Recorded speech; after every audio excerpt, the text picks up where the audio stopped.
안녕하세요. 저는 경기도에 살고 있는 올해 20대 중반 돌싱녀입니다. 주변에서는 저보고 아직 어린데 돌싱이냐고 놀라시는 분들이 많아요.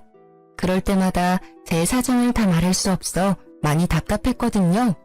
그래서 오늘은 엄마가 자주 보시는 사연 채널에 남아 제 가슴속 얘기를 잠깐 털어놓으려고 합니다. 현재 저는 유통업 쪽 개인 사업을 하고 있습니다. 어렸을 때부터 부모님 사업하시는 모습을 보고 자라서인지 그 영향을 받아 20대 초반에 시작한 사업이 지금은 대박났어요.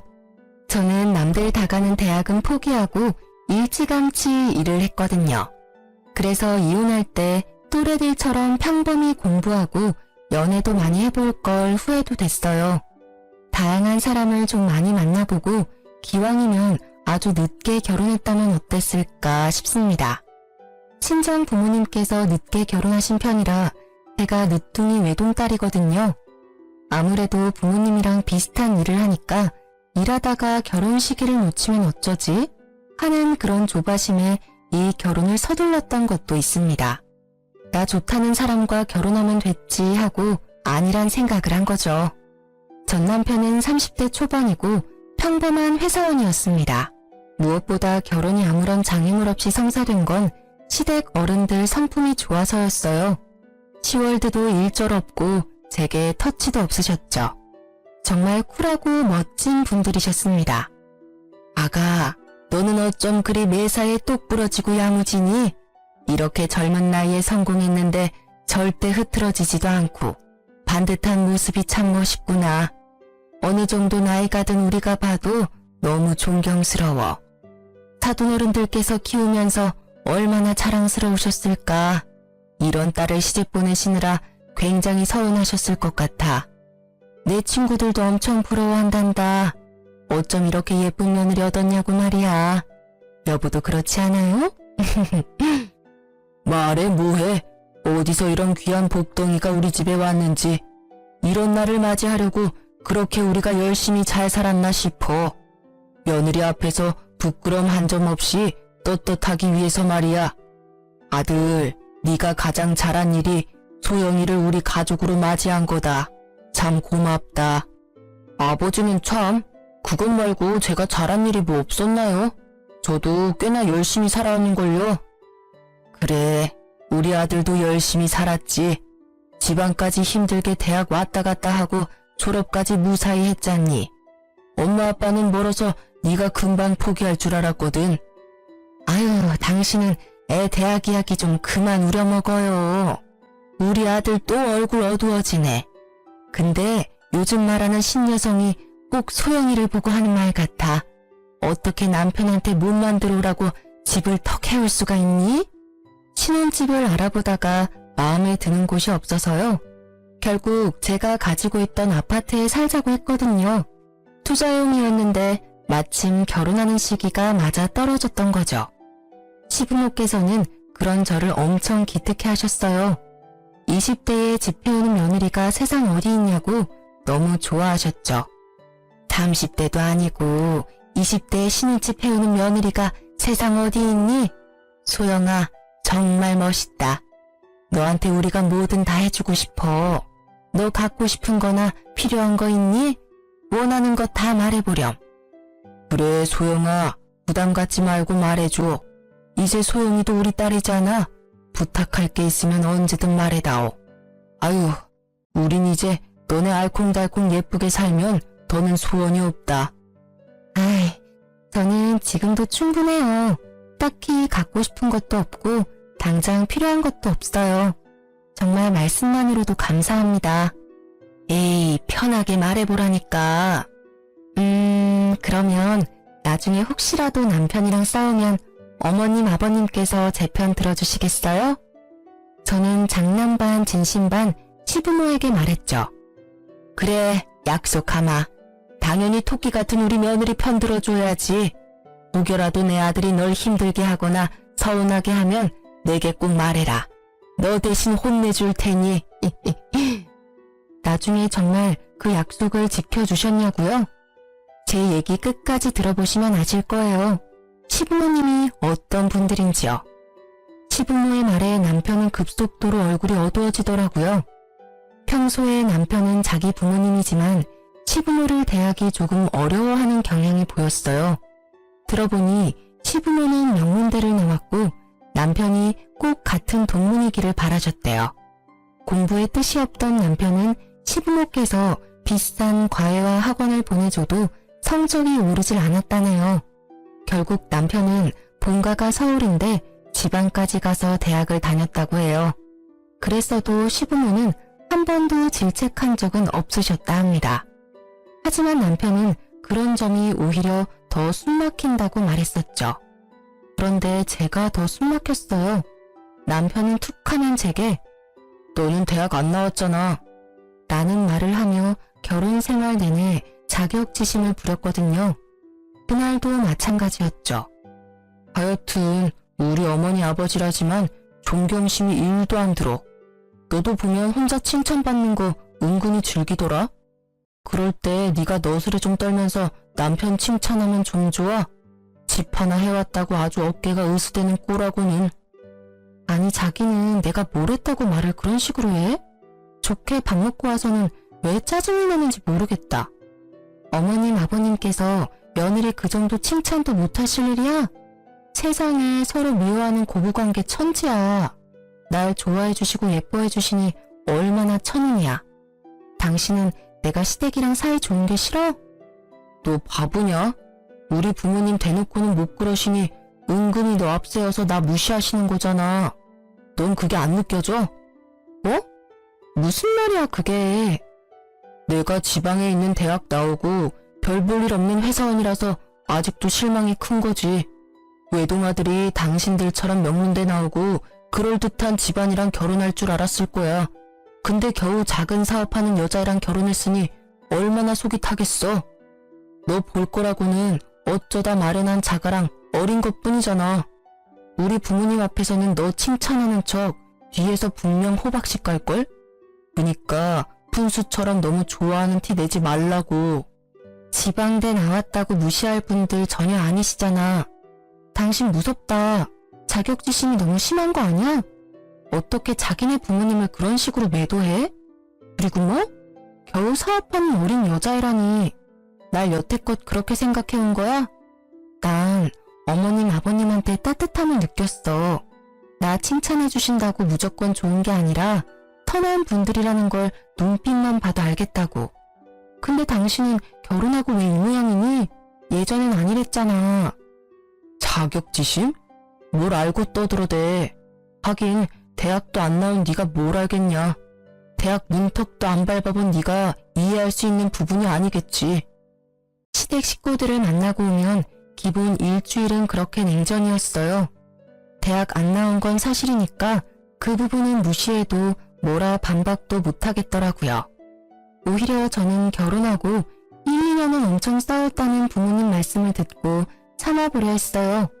어쩌면 제가 놓치고 있는 남편의 상처가 있나 유심히 살폈죠.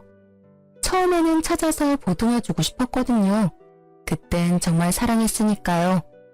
그런데 남편이랑 자꾸 부딪히는 상황이 생길 때마다 그냥 포기하고 싶더라고요. 여보, 현관에 못 보던 운동화가 있네? 하여튼 눈썰미는 좋다니까. 새로 샀어. 30만원 더 얹어서 리셀가로 겨우 구매했지. 내가 구한다고 얼마나 개고생했는지 몰라. 리셀가? 아니 겉보기에는 그냥 평범한데 저걸 30만원이나 더 줘서 구매한 거야? 왜? 세상에 놀린 게 운동화잖아. 왜긴 왜야. 널린 게 운동화지만 내 마음에 드는 건 그렇게 많지 않으니까 샀지. 뭐야 당신. 잔소리 하려면 그만둬. 각박한 세상에 내 유일한 취미이자 힐링이니까. 게다가 운동화로도 재테크 가능해. 나중에 나도 되팔면 오히려 이득이라고. 그치만 당신 전부 신지도 못하는 운동화를 너무 많이 사는 것 같아. 난 당신이 다시 되파는 것도 본 적이 없는걸? 신발이 신발장에도 가득하고 뜯지 않은 신발 박스도 집안 한가득 있잖아. 예쁘게 신고 다니면 내가 말도 안 해. 너무 많으니까 감당도 안 되잖아. 말이 나와서 말인데 당신 저축은 따로 하고 있는 거 맞아? 운동화뿐만 아니라 전자기기도 새로 나오면 구매하잖아. 우리 결혼했어. 아이도 언젠가 생길 텐데 이제 젊었을 때처럼 갖고 싶은 거 사고 싶은 거 마냥 다 살 수 없잖아. 노후를 위해서라도 같이 돈 모아야지. 나 슬슬 걱정돼. 아이씨, 잔소리하지 말라니까. 야, 내가 너보다 살아도 훨씬 더 살았어. 덧없는 인생, 순간의 즐거움에 충실해야 한다고. 뭐 가는데 순서 있나? 내가 당장 내일 죽을 수 있는데 맘대로 사고 싶은 것도 하나 못 사? 하긴 네가 뭘 알겠어. 대학도 안 나오고 허구한 날 중고 사이트에서만 물건 살 줄 아는 네가 내 기쁨을 어떻게 알겠냐고. 아, 뭔 수준이 맞아야 대화를 하지. 뭐야, 그럼 뭐 나랑 수준이 안 맞다는 말이야? 말 다 했어? 야, 됐고.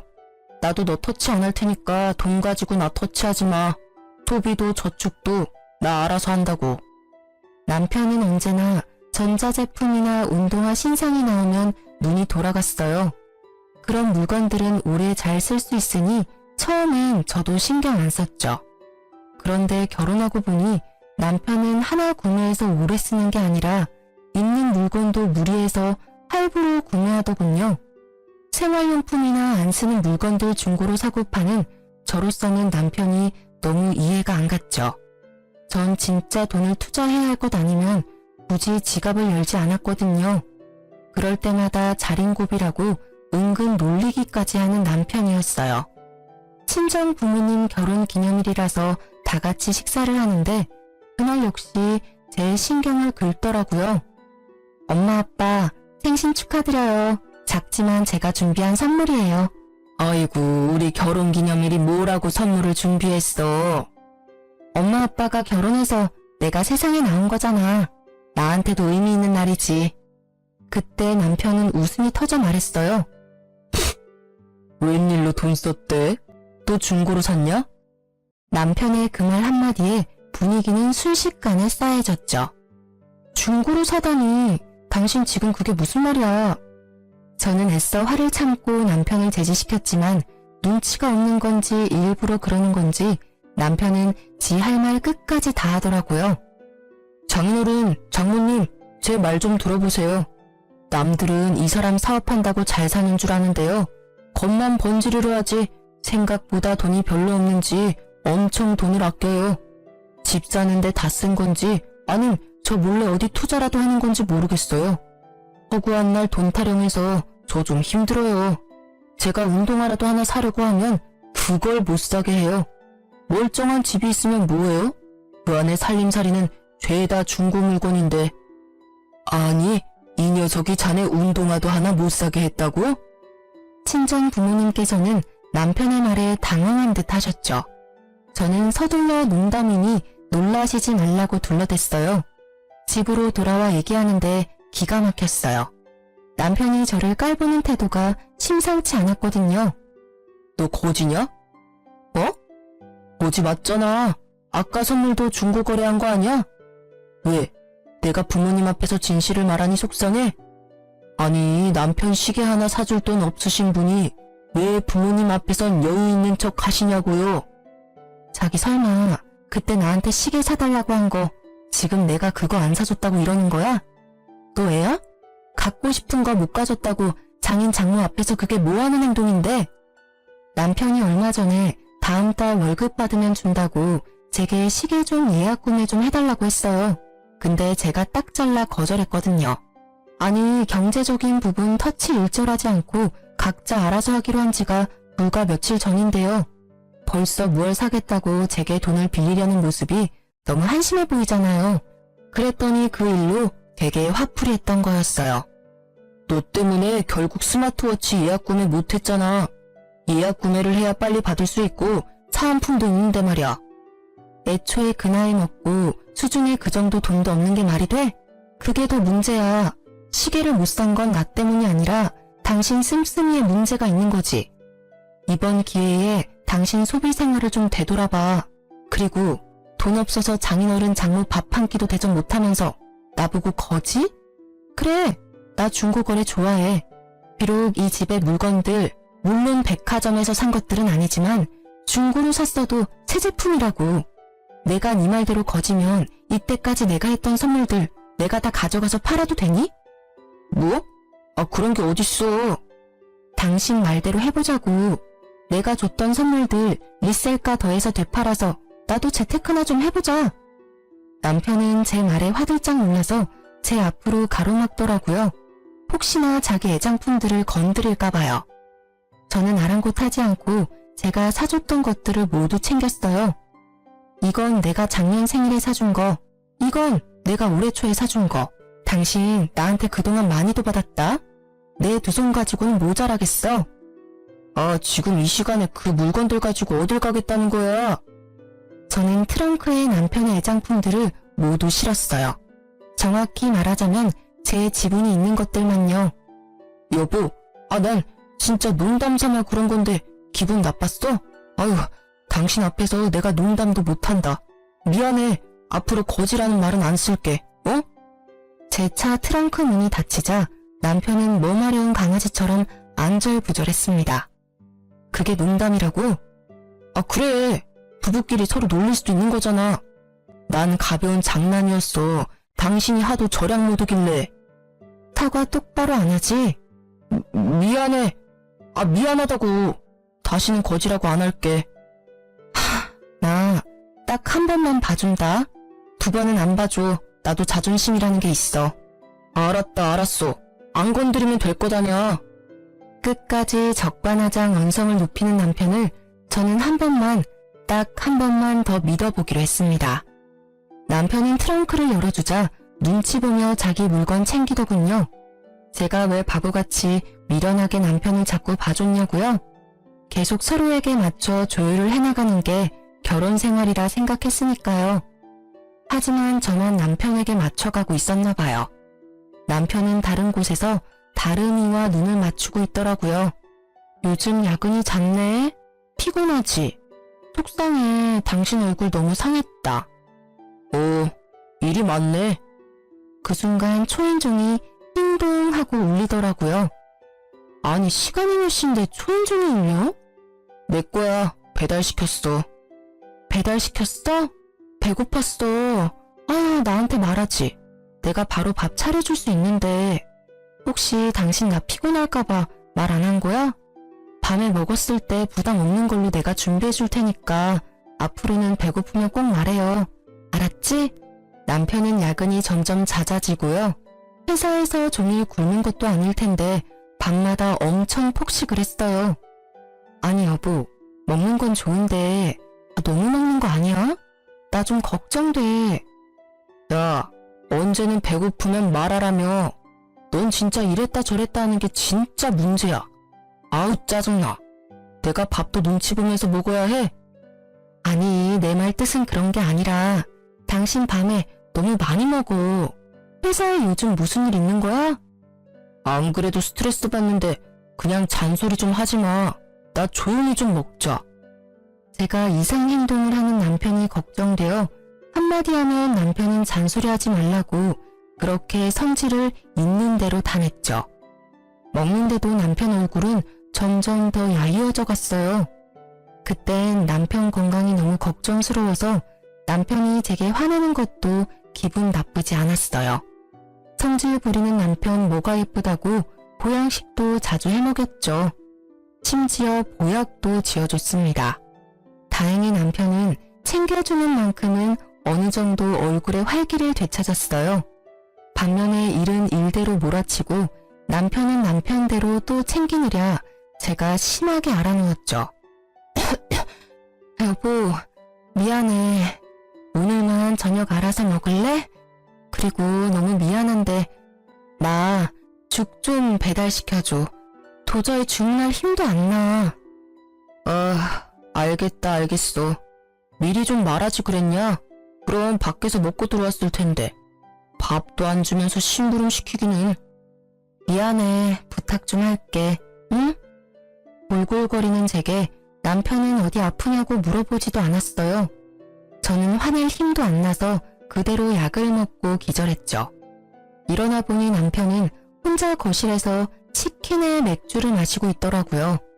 핸드폰 보면서 뭐가 그렇게 좋은지 해실거리면서요. 여보, 치킨 먹는 거야? 차라리 밥을 시켜 먹지. 걱정스러워 한마디 건넸는데 남편은 웃음기가 싹 사라지고 정색했어요. 어우, 징글징글해. 야, 너는 아픈 와중에도 잔소리하고 싶냐? 들어가서 더 자. 아까 밥도 안 먹고 약 먹었더니 속이 너무 쓰려서. 죽은 냉장고에 있지? 죽? 아까 내가 죽 좀 주문해달라고 부탁했잖아. 아, 너 자길래 안 시켜도 되는 줄 알았지. 뭐? 아, 내가 주문해달라고 부탁했잖아. 왜 성질이야? 아픈 거 맞아? 소리 지를 힘은 남아있나 보네. 밥에 물 부으면 죽 아니야? 대충 커피포트 물 끓여서 밥 말아 먹어. 야, 죽 시키는 게 어려운 일이야? 치킨 먹으면서 내 생각은 안 나던? 내가 죽을 손수 끓여달랬니? 아님 포장을 해오랬냐? 그냥 배달에 들어가서 주문만 하면 되는 거였잖아. 문 일찍 닫으니까 주문 좀 해달라고 그렇게 부탁했는데. 우냐? 겨우 그거 가지고 우는 거야? 아, 진짜 왜 저러냐. 그래, 운다. 속상해서 눈물이 나는 걸 어떡할까 그럼? 당신 죽할 줄 알아? 모르잖아. 부인이 아프다는데 대충 물에 밥 말아 먹으라는 말을 어쩜 그렇게 쉽게 하니? 난 몰라. 당신이 죽 안 시켜줬으니까 나 편의점 죽이라도 사다 줘. 진짜 귀찮게 하네. 귀찮다고? 엘리베이터만 타고 내려가면 바로 있는 상가 편의점도 못 가겠어? 아, 진짜 서운하다. 당신 아픈데 내가 이렇게 무심했어봐. 아마 난리 났겠지. 또 안 사면 뭘 얼마나 들들 볶으려고 그래. 아, 사올게. 아, 사온다고. 남편은 우는 절 보고 입이 삐죽 나와서는 문을 쾅 닫고 나갔습니다. 보니까 열받아서 나간다고 전화랑 지갑 다 두고 갔더라고요. 저는 일부러 그러는 건지 정말 한숨만 나왔어요. 정이 뚝 떨어졌죠. 지갑을 챙겨서 남편에게 가려는데 남편 전화 톡 알람이 뜨더라고요. 평소 같으면 안 봤을 텐데 아까 남편이 해실거리는 모습이 떠올라서 슬쩍 봤어요. 뭐야, 밥도 안 차려주고 심부름을 시켜? 지가 상전이야? 당신 부인 정말 웃긴다. 불쌍한 우리 저기, 내가 보듬어주고 싶다. 한여름이었는데 그 톡을 보자 온몸이 바들바들 떨리더라고요. 의심할 여지도 없이 바람 피우는 듯한 문자였지만 저는 다시 전화와 문자 내역을 살폈어요. 남편이 전자기기를 좋아한다고 했었잖아요. 스마트폰도 몇 개 가지고 있었는데 자세히 보니 원래 쓰는 전화가 아니더라고요. 뭘 이렇게 대놓고 바람피는 걸 들키지 했는데 나름 세컨드폰까지 따로 쓰고 있었던 거예요. 저는 다시 없는 기회라 생각하고 열심히 내역들을 제 전화로 찍었어요. 아파서 머리가 핑핑 도는 와중에도 정신력을 붙잡으며 바람피는 증거를 수집했죠. 그동안 남편이 야유어간 것도 체력이 없었던 것도 다 밖에서 바람피고 딴짓하느라 그런 거였더라고요. 피가 거꾸로 솟는 기분이었어요. 상간녀랑 재미 보는지도 모르고 제 손으로 남편 보양식도 해먹이고 보약도 해먹였으니까요. 더 열받는 건 바람피는 남자는 보통 본인이 찔려서 조강지처한테 과하게 잘해준다고 하잖아요. 저희 남편은 전혀 그런 게 없었거든요. 그 와중에도 그런 게 괘씸했습니다. 여보세요? 거기 흥신소죠? 남편 바람피는 상대에 대해서 알아내고 싶은데요. 네, 돈은 상관없어요. 난생 처음 흥신소라는 곳도 이용하고 제 나름 큰 지출을 했어요. 이러려고 열심히 돈 벌었나 했네요. 의뢰하니 남편이 바람난 상대는 같은 회사 여직원이었습니다. 심지어 유부녀라 저는 한동안 할 말을 잃었습니다. 그러다 기가 막힌 타이밍으로 제게 연락 한 통이 왔는데요. 바로 상간녀 남편의 전화였습니다. 여보세요? 김상욱 씨 부인분 맞으신가요? 네, 그런데요. 저 그때 한 번 뵌 적 있는데요. 상욱이 회사 동료 땡땡땡입니다. 제가 누군지 잘 기억은 안 나는데요. 안녕하세요. 어쩐 일이시죠? 다름이 아니라 놀랍게도 남편은 자기 친한 동료의 부인과 바람이 난 거였어요. 저와도 인사를 한 번 했던 동료분이시더라고요. 상간녀와 제 남편이 참 대담하고 짐승 같은 게요. 같은 회사 바로 옆에서 그분 바보 만들고 바람을 핀 거잖아요. 상간녀의 남편은 저보다 더 비참했을 거라 생각 들더군요. 바람 피는 걸 저보다 일찍이 한 그분은 증거를 많이 수집했어서 저에게 공유해 주셨어요. 되짚어보니 저희 결혼식에 부부로 참석했었던 기억이 나더라고요. 도대체 이것들이 언제부터였는지 무화가 치밀어 오르더라고요. 곧 상간녀와 남편이 여행 간다는 정보를 알게 되어 저는 상간녀의 남편과 같이 현장을 덮치기로 했어요. 시부의 환갑 여행을 남편이 일 때문에 못 간다고 제게 부탁했었는데 상간녀랑 여행 가는 것도 그 날짜였습니다. 저는 화가 났지만 그래도 인간으로서 마지막 기회를 준다 생각하고 남편에게 물었죠. 이미 뭘 해도 저랑은 끝이었지만 자기 부모에게 못 볼 걸 보여줄지 말지를 결정하는 거였죠. 진짜 환갑여행 나랑 어머님 아버님만 가? 당신은 진짜 못 가는 거 맞아? 꼭 회사에서 그날 자기가 필요하대? 아니 한 번뿐인 행사인데 말이야. 웬만하면 미루고 당신도 같이 가면 안 되는 거냐고. 야, 너가 모시고 가기로 했잖아. 이미 예전에 상의 끊는 걸 뭘 또 물어? 아니, 난 혹시나 해서. 나 진짜 못 가. 그날 엄청 중요한 출장이라고. 내 인생이 걸린 날이야. 가만 보니 당신 우리 부모님 앞에서 아양 떨 때는 언제고 막상 시부모랑 셋이 여행 가려니까 아주 앞이 캄캄하지? 그래, 인생이 걸렸겠지.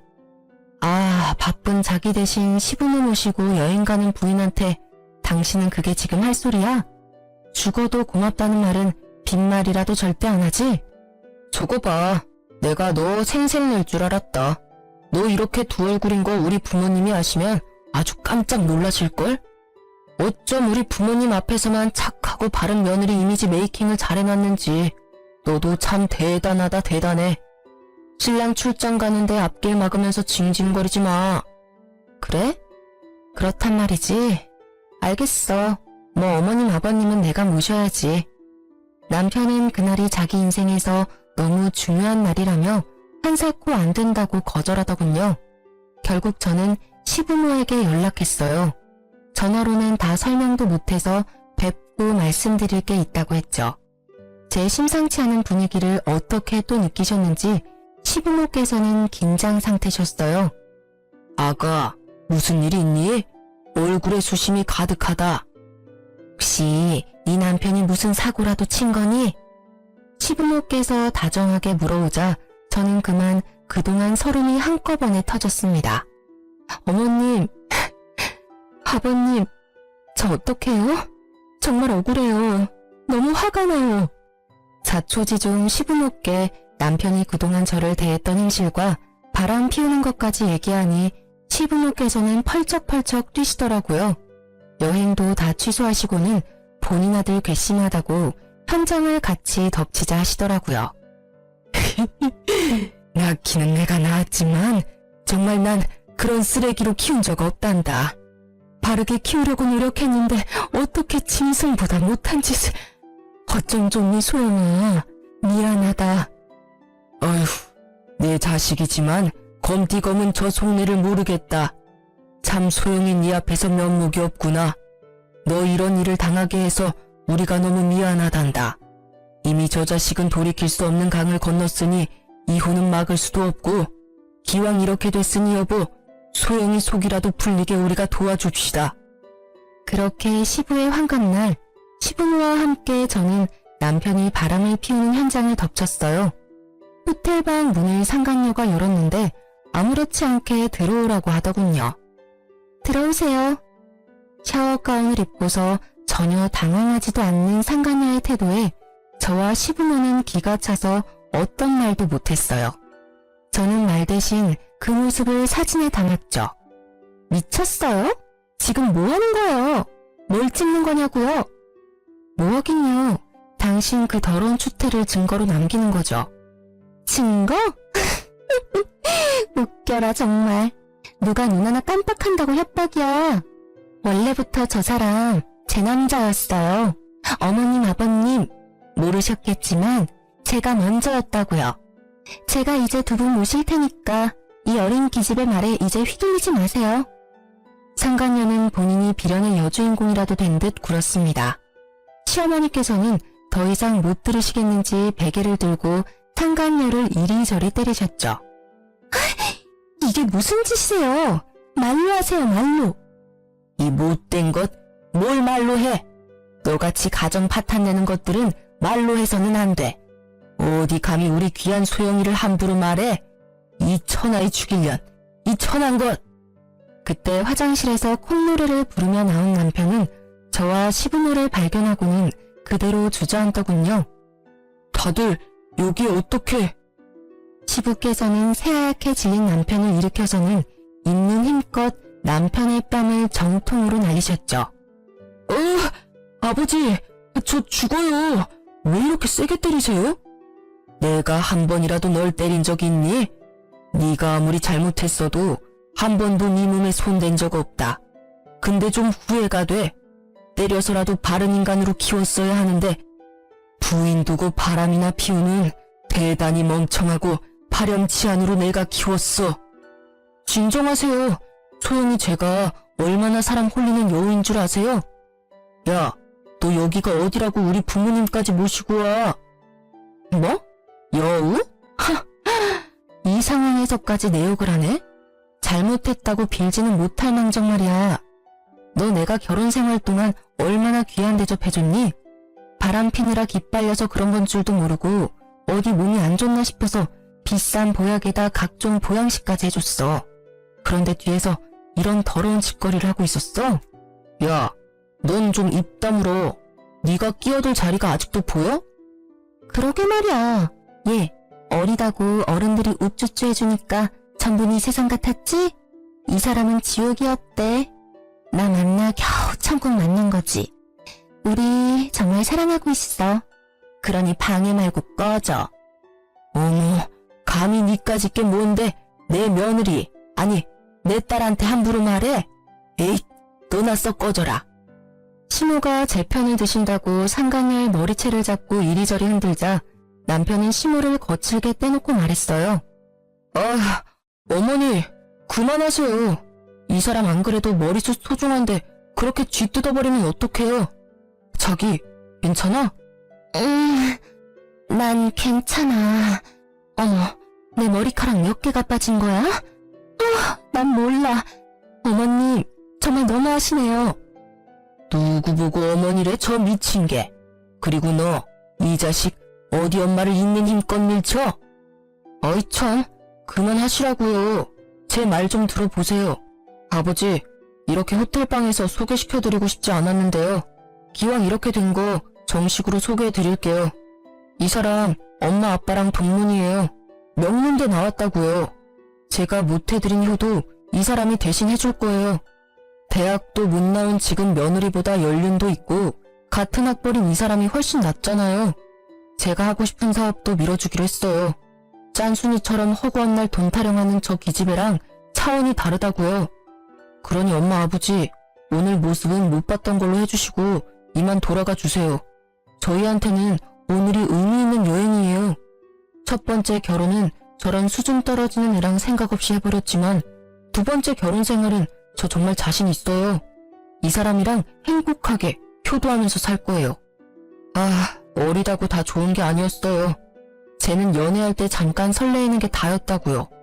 반면에 이 사람은 나보다 나이도 많고 진짜 사람이 진국이에요.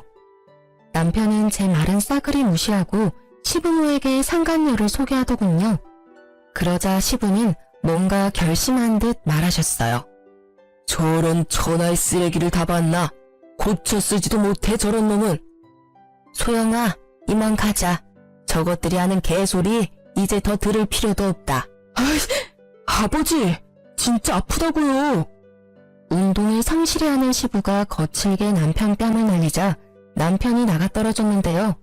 상간녀는 제 남편 말고 다른 곳으로 뛰어가더군요. 자기! 드디어 문 밖에서 기다리고 있던 상간녀 남편이 들어왔죠. 상간녀는 개거품을 울며 바닥에 주저앉았습니다. 어머, 여보, 여기를 어떡해? 너희 진짜 가지가지한다. 상간녀는 무릎을 꿇고 지 남편에게 싹싹 빌고요. 친구에게 몹쓸 짓을 걸린 제 남편은 양심은 있는지 고개를 떨궜죠. 네가 어떻게 여기에? 상간녀의 남편은 그 둘을 싸늘한 눈빛으로 바라보다 말했어요. 착각하지 마. 내 와이프 돈 없어.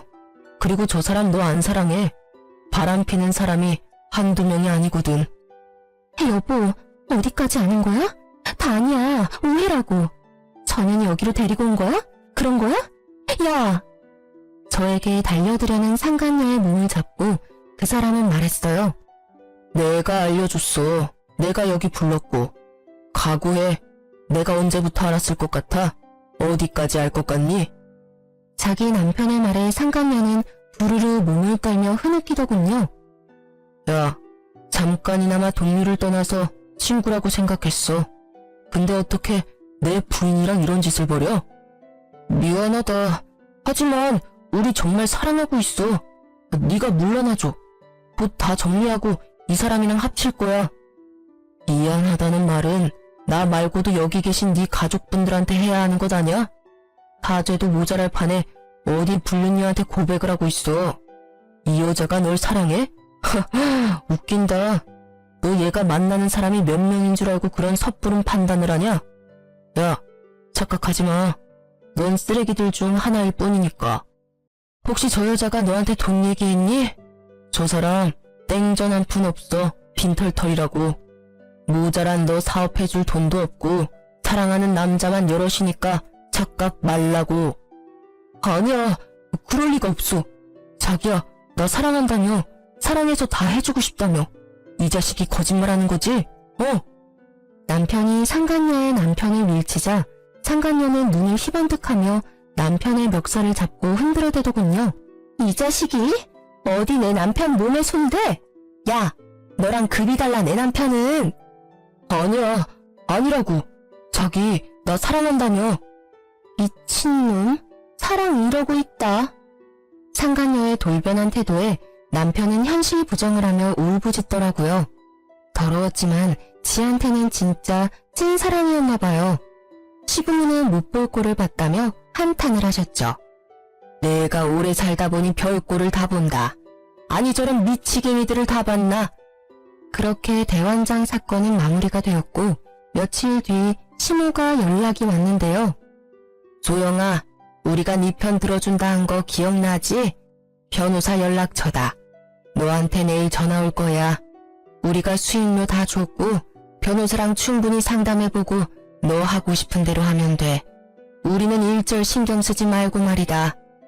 어머니, 이렇게까지 안 도와주셔도 돼요. 저는 죄송한 마음에 그냥 깔끔히 제가 이혼 준비한다고 말했지만 시부모는 안 된다고 하셨죠. 네가 받은 상처 평생 기억날 거야. 시간이 무뎌지면 좀 괜찮겠지. 하지만 어느 날 갑자기 기억이 떠올라 괴로울 거야. 그런 죄를 지었는데 우리가 어찌 편하게 있겠니? 우리가 다 해주고 싶어서 도와주는 거니까 이기적이라서 미안하지만 소영이 네가 우리 도움 좀 받아주렴. 착한 며느리한테 지울 수 없는 죄를 지어 우리가 마음이 너무 괴로워서 그래. 잘못은 그 사람이었는데 왜 어머님 아버님이 괴로우셔야 해요. 저는 정말이지 그게 너무 화가 나요. 아이고, 우리 착한 며느리 어쩜 좋니? 저와 시부모는 부둥켜 안고 한참을 울었네요. 겨우 맘을 추스리고 시부모와 얘기하고 있었는데요. 눈치 없이 남편이 시댁에 찾아와서는 제 바지가랑이를 잡고 매달렸어요. 여보, 이럴 때일수록 조광지처가 있어야 해. 지금 이거 금방 지나가는 시련일 뿐이야. 그렇죠, 아버지 어머니? 아니, 셋이 그렇게 사랑하는데 저 하나 때문에 헤어질 수 없잖아요. 예? 저 정신 차렸어요. 여보, 나 믿지? 그 늙은 여우한테 내가 잠깐 홀렸지만 말이야. 이제 교훈을 얻어서 다시는 그런 일 없을 거야. 나 2번 실수는 절대 안 하거든. 뚫린 입이라고 정말. 이 웬수야, 부모님 앞에서도 그러고 싶니? 네가 한 짓들을 돌이킬 수 있다고 생각해? 네가 우리 가족 모든 걸 파괴한 거야, 이 못된 놈아. 저는 참지 못하고 남편의 가슴을 마구 때리며 말했어요. 그러자 시모는 조용히 다가오셔서 제 등을 쓸어주시며 말했어요. 결혼할 때 내가 말했던 게 기억나지, 아들? 시모가 의미심장한 말을 하자 남편은 눈물을 글썽이더라고요. 잘 기억나지 않아요. 왜 기억이 안 나? 엄마 아빠랑 약속했었잖아. 그렇죠, 여보? 시모가 의미심장한 말을 하고 시부가 뒤이어 말하셨어요. 결혼 생활에 만에 하나라도 허튼 짓 하면 네가 가진 것들 누리는 것들 이제 없을 거라고 말했잖니. 이 집엔 이것은 이제 없다. 남편의 외도를 알고 나서 시부와 시모는 제일 먼저 남편이 결혼 전 모아놓은 한정판 운동화와 전자기기들을 사람 불러서 다 폐기 처분하셨어요. 시부의 말에 홀린 사람처럼 방으로 달려간 남편은 미친 사람처럼 마구 소리 지르더라고요. 지 목숨 같던 애장품들 없다고 철없이 울면서요. 왜 내 물건에 손대요, 왜? 아버지가 뭔데? 엄마가 뭔데? 이씨, 그게 다 얼마짜린데? 얼마나 내가 힘들게 모은 건데? 이 자식아, 내 집안에 있는 것들 모두 내 것인데 네 물건이 어딨냐? 아버지, 어머니. 이놈아, 네가 아직도 잘못 알아들었구나. 이 집에 네게 더 이상 없단다. 물건도 사람도 말이야. 즉 더 이상 네 부모도 여기 없는 거야. 엄마, 뭐라는 거예요 지금? 내 집에서 썩 나가. 제가 잘못했어요. 죽을 죄를 지었어요. 그러지 마세요. 여보, 내가 진짜 잘못했어. 어? 여보가 하라는 대로 살게. 앞으로 여보 말 충성하면서 살게. 어? 여보가 좀 우리 엄마 아빠 말려봐. 여보 말이라면 다 들어주실 거란 말이야. 미안하지만 역겨우니까 여보라고 부르지 말아줄래? 어머님 아버님 뜻이 그런데 내가 뭘 어쩌겠니. 맨날 나보고 아양 떤다고 뭐라 하더니. 울며 불며 질척거리는 남편을 시모와 시부는 호적에서 팔 거라며 그대로 집 밖으로 쫓아냈습니다. 저도 시부모의 말에 조금은 어안이 벙벙했어요. 제 편을 들어줄 줄은 알았지만 친아들에게 그 정도까지 하실 줄은 몰랐거든요. 시부모께서는 제게 충분히 눈물의 사죄를 하셨으니까요. 따지고 보면 남편의 바람이 시부모 잘못은 아니잖아요. 그 뒤로 시부모께서는 진짜 빈말이 아니라 아들을 절대 용서할 수 없다며 연을 끊으셨어요. 남편은 그동안의 더러운 짓거리들이 다 소문이 나서 풍기물란죄로 다니던 회사에서도 잘렸어요. 물론 상간녀와 나란히요. 상간녀의 남편에게 들어보니 본인은 소송 기간이 굉장히 길어질 거라고 하더군요. 그 여자는 제 전남편을 비롯해 자기보다 젊은 남자들만 골라서 바람을 피웠는데요.